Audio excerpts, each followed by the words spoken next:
Ladies and gentlemen, welcome back to the channel. My name is Brad Hughesby, and today I am bringing the long-awaited 2024 Notre Dame football target board. For all you passive Notre Dame football recruiting fans, this is the perfect video. I'm going to be going through position by position, the names to know, who's committed. I'm going to talk about all the commits as well in this video, but also more importantly, some names that aren't brought up very much. Example, at quarterback, Ryan Puglisi, the kid from Connecticut. People don't talk about him very much. We talk about CJ Carr as, of course, he's committed, but what if CJ reclassifies to the 2023 class? Well, I bet they offer Puglisi and get in on him as early as they can. So I think this is the perfect video. It's going to be a long one, probably at least 15 minutes-ish, position by position. So let's just get right into it. CJ Carr is currently committed. He committed back in June over Michigan. His grandfather is, of course, Lloyd Carr. His dad was also a quarterback for the Wolverines. Super strong in his pledge. I expect him back for the Clemson game and maybe a few more throughout the year as well. Just a big fan of CJ Carr. Julian Sayin is next. Sayin, coveted by pretty much every team in the country. You see his top four are Georgia, Texas, LSU, and Bama, according to the On3 RPM. Notre Dame led here before they took a commitment from CJ Carr. I totally respect their decision. But like I said, if Carr reclassifies to 2023, look for Notre Dame to get back in the mix with Julian Sayin. It will be challenging, no doubt. But I think Julian may open back up to the Irish. So we'll just have to see if that happens. And then Ryan Puglisi is next. This kid is one of the more underranked quarterbacks in the country. Georgia and Bama offered him when he camped there this summer. Had a very good camp showing for the Irish when he came in June for Irish Invasion. And I would not be shocked whatsoever if they offer him if CJ Carr reclassifies. At running back, things get a little more interesting. Josiah Brown, by the way, is not a running back. He's a wide receiver, but I put him on this just for the aesthetic appeal of having four people on a screen. But Corey Smith, four people on a slide. Corey Smith, I think, ends up at Wisconsin. He loves what they're doing with Braylon Allen, the running back legacy, guys like Melvin Gordon, Jonathan Taylor. Wisconsin's an elite running back school, and I think he wants to follow that. He's from Southern Wisconsin. I expect him to get to a game sometime this fall. But if he doesn't, I think this one's pretty much wrapped up for the Badgers. Nathaniel Palmer is next. Texas kid. I think he likes Notre Dame quite a bit. Has yet to get on campus. He will probably be doing that sometime this fall or winter. We'll see what happens here, but I think Notre Dame is definitely in his top group. Davion Geis, haven't heard about him in a long time. He's still on the board for sure, but I think he's going to end up at one of those SEC, ACC schools. From Southern Florida, plays at the same school, or plays at the rival school, of Cedric Irvin, former Notre Dame running back commit. And then Josiah Brown is next, wide receiver. Came to campus, I believe, in July. Maybe it was June, but I'm pretty sure it was July. I think Notre Dame leads here. Penn State and Indy are definitely the top two. We'll see what happens, but I think Josiah Brown's a really talented player. And out of everyone on this slide, I think this is a guy Notre Dame could definitely land. Now for the wide receivers. This is a stacked board, and there are only more names to add on to this, so get ready. I expect Notre Dame to take 4 in 23 and probably another 4 in 2024, but the biggest target is Ryan Wingo. This kid is electric. I had the pleasure of interviewing him back last summer. Just an elite playmaker. I think Notre Dame leads. I think Miami, A&M, Oregon, a few other schools around the country are exciting him, but I really think CJ Carr can win this one for the Irish. Micah Hudson is next. This dude is a ball player. Micah Hudson is one of the more talented players in the country, in my opinion. I mean, you see all the Texas schools after him. Bama, Ohio State. He is one of those Jackson Smith-Njigba kind of guys. Marvin Harrison. Of course, I'm naming all the Ohio State wide receivers, but Micah Hudson is just a special wide receiver. I think he's a top 5 player in the country. Notre Dame has had some good contact with him. Need to get him up to campus. I believe he has visited. He has never visited before, but Notre Dame's trying to change that. Marlon Graham, he's a local kid from Fort Wayne area. Ohio State definitely leads here. Notre Dame got him on campus, I believe, once in June. They definitely got him in on June for the Irish Invasion camp. They might have in July. There are just so many names, so many different visits. Sorry, guys, but I think Ohio State and ND are the top two, with Ohio State holding a pretty steady lead at this point. And then Burdell Richardson was showing ND some love on Twitter back on September 1st when college coaches can reach out to the recruits directly. Florida, I think, leads, though. I agree with the RPM. He was on campus for their big win against Utah to start the season. I do think Notre Dame is running probably second or third, but I think he ends up in the South. Cam Williams, commit, firm in his commitment. Michigan was actually his dream school growing up, so that's a little plug in there. But you saw in his commitments, had a really nice junior season so far. Cam Williams is just a really talented player. Tysier Denmark, this is an interesting one.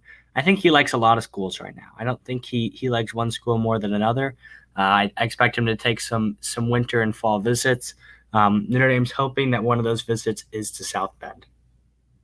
Jeremiah McLean, very talented kid from St. Louis, Missouri. I think Notre Dame is right at the top of this one. Michigan interests him as well as Missouri, the in-state school. His teammates Jeremiah Love. If Jeremiah Love comes to Notre Dame, I think that would only help with McLean. And then Jason Robinson, super talented player from Long Beach Poly. Actually transferred to Houston, I believe, back to Texas, but was committed to USC. I don't know if that commitment still stands. He committed a long time ago with a different coaching staff, so I'm not really sure what's happening there.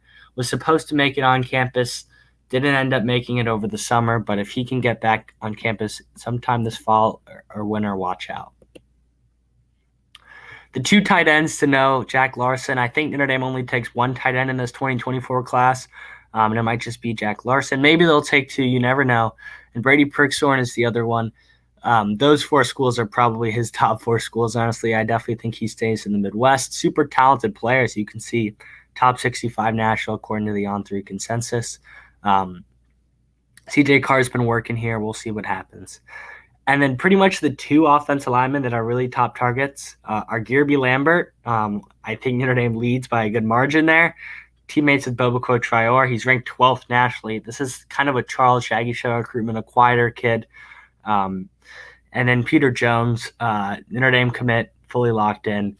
But this is interesting. I mean, Harry Hesed wants to see these guys' junior film. A guy like Ian Moore might get an offer after a good junior season. Harry Hesed does not offer very many kids. And now for the defensive line. Owen Waffle has been committed. I've been very skeptical about this commitment, guys. If you watch the videos, I didn't love that they took a commitment from him. Defensive line spots are far and few in 2024. They took one from him early. We'll see what happens, but I'm not crazy about that one. I try to keep it 100% here with you guys. Owen Waffle is a talented player, but at this part in the process, when you have, two 5-stars and Nigel Smith and Justin Scott below, you can't always take everyone. Brandon Davis-Swain is next. He's a Notre Dame commit. Super talented interior defensive lineman. I'm a big fan of his game. He's locked in with the Irish. And then Justin Scott and Nigel Smith. Nigel Smith's going to be harder than Justin Scott, but Notre Dame was his first FBS offer. He's blown up since then. And then Justin Scott, I think, ends up at Notre Dame. I've said that for a while. He's a Notre Dame kid. I think if Georgia were to offer, that would excite him. He's from Atlanta, but he's landed some big offers. A&M, Oregon, and Ohio State have offered this past week. But I do think he ends up in South Bend. To continue on with the defensive lineman, Elijah Rushing, this kid is a stud. He deserves his number 7 overall national ranking according to On3. Has some big-time offers. I expect him to take some more visits this fall and winter.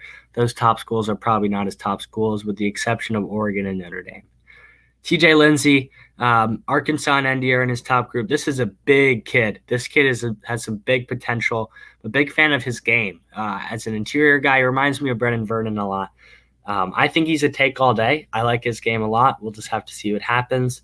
And then Jacob and Gerard Smith, interesting things here. They're from Iowa, transferred to the Loomis Chaffee School in Connecticut.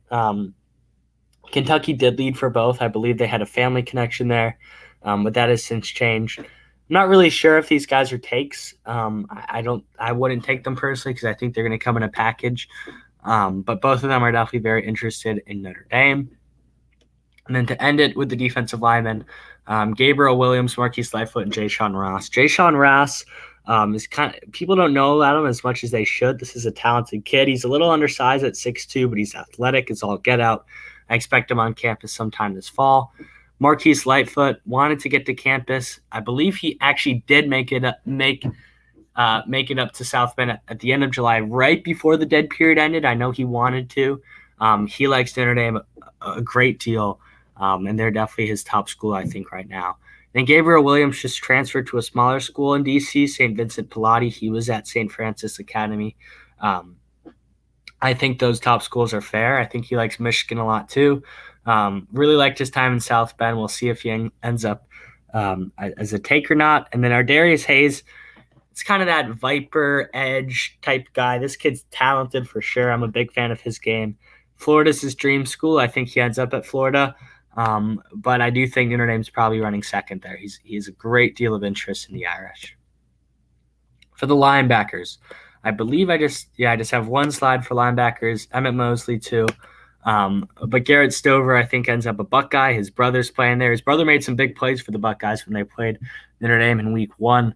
I think Notre Dame's probably second there. Anthony Specca, maybe third or fourth at this point. I'm not even sure if he's a take. Interesting recruitment, to say the least. This time last year, I probably would have said he's a lock to ND, but things have changed. Really likes Michigan and Jim Harbaugh, and has had some injuries since. Sammy Brown, an elite player. I mean, Sammy Brown's the top 5 player in the country, in my opinion. The afro, or the mullet says it all. It's from Northern Georgia. I think the Bulldogs win this one, but Ohio State, Clemson, and ND are probably the rest of the schools in his top 4. Bama may be in there as well. Notre Dame's fighting here. Marcus Freeman knows how good Sammy Brown will be, and he wants him. And then Kingston Villamont Asa, I think he stays out west at one of those Western schools, but I think Peyton Woodyard, his good buddy, could have an impact here.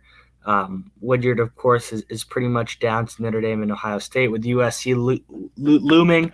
If Peyton Woodyard ends up at one of those schools, I could see Villamu Asa joining him there.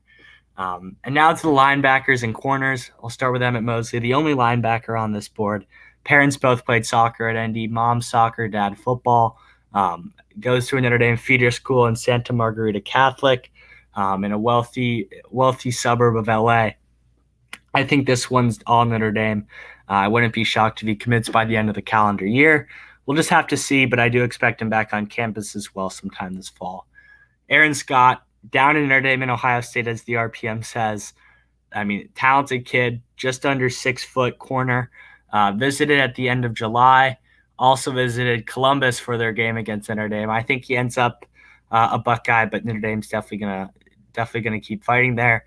Eli Bowen, little brother of Peyton Bowen. We've talked about Eli way too much on this channel, I feel like, because we talk about Peyton, I feel like, every single episode. But Eli, it'll matter where his big bro goes to school. If Peyton Bowen goes to Texas, A&M, or Oklahoma, I think he'll follow. But if he goes to Notre Dame, I'm not so sure. So, interesting recruitment, to say the least, one in its early stages. Caleb Beasley, I mean, one of the more talented players in the country. Notre Dame leads early. And then to close it out, my last slide, Woodyard. We've talked about him earlier. Ohio State, USC, and ND are his top 3. Ohio State and ND probably 1 and 2. Singleton, watch out for ND here. I think LSU probably holds the lead right now, though. And then Trier and Gallegos, I think ND holds the lead for both of these guys. They both have connections to the Irish. Both made it to campus sometime this summer. Both love Marcus Freeman a great deal. He's working hard on both those two kids. So we'll see what happens there. But that's the video, guys. Thank you for watching. Make sure you like, subscribe. If you have any comments, drop them down below. And that is it for me.